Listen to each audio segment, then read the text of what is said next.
Hi guys, Gary aka Hopeless back again. In today's video I make a start on Steamforged Games' new mini additions to the Animal Adventures universe, the Faraway Sea. This launched in Kickstarter way back in July 2021 and I went all in. Last month it arrived. 6 boxes, 33 miniatures, DM screen, sourcebook, 2 packs of dice. Looking at the rear of the boxes you can see a large range of creatures, but one box in particular jumped out at me. Raiders of the Lost Coast box had a mini that made me go, that's a bear with a crab launcher. Cool. However, this video is not about Charlemagne the bear. This video is about Ysandre, the Tiefling pirate captain. Legendary for her exploits with a cutlass in hand, Ysandre has long been considered a terror of the sea. Some of her greatest and most outrageous feats are now the kind of stories fellow pirates and sailors know by title alone. The Frost Fur Reach robbery, the Great Doubloon heist for example. Amongst the awakened animals, however, she is known for her kindness and her willingness to offer a way to escape the confines of restrictive towns or unpleasant homes to those animals needing them. For a long time Ysandre was forced to hide in Gullet Cove, but now she's back on the waves, driving terror into the hearts of those who exploit awakened animals and any traders and merchants with more gold than they need.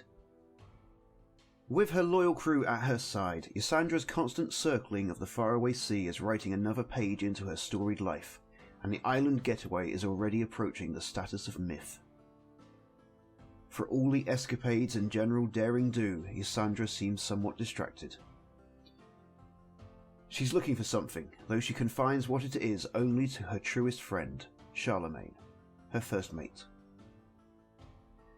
Some rumours suggest Ysandre escaped the attention of her many enemies in Gullet Cove by accepting the offer of a particularly cunning and untrustworthy god.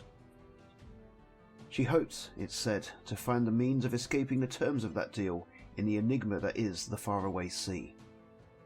And if anyone can succeed in such a quest, it is Ysandre.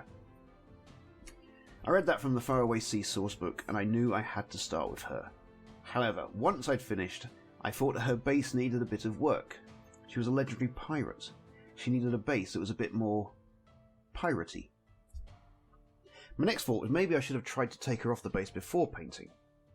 Now admittedly, after a little bit of teasing with a fresh knife blade, she came off the base a lot easier than I thought she would.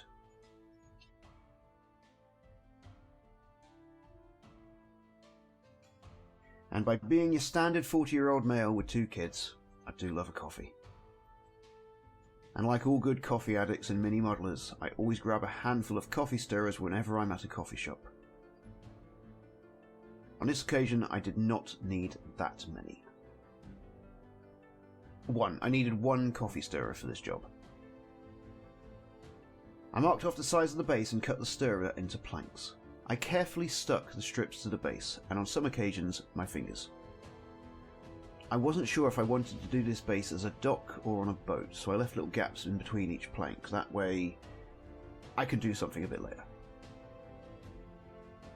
Once the glue was dry, I grabbed an older knife and scored the tops of the stirrers to try and age them a bit, but I don't think this worked too well. I then grabbed some old clippers and trimmed down the stirrers to the size of the base, occasionally launching chunks of wood across the workshop.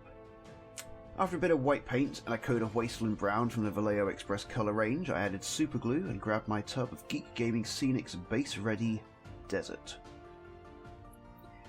I pictured Ysandre standing on a wooden platform that was slightly buried in sand, so I went through the process of gluing and dipping the base into the sand to try and get a bit of height on there. Again, I don't think that worked as well as I thought it would, but you know, we'll get around it. When that was all dried, I reattached Ysandre to the base, and I called it done. Admittedly, the base looks more like a pile of gold than sand on a dock, but I think it comes out quite well. It's a happy little accident. Obviously not everyone will agree with that. Charlemagne will be up next because, damn it, that is a bear with a crab launcher. So if you are interested in bears with crab launchers, why not subscribe and join me on the next adventure? As always, my name is Gary, aka Hopeless. Thank you for watching. Do let me know your thoughts below in the comments. And yeah, hopefully see you next time. See ya!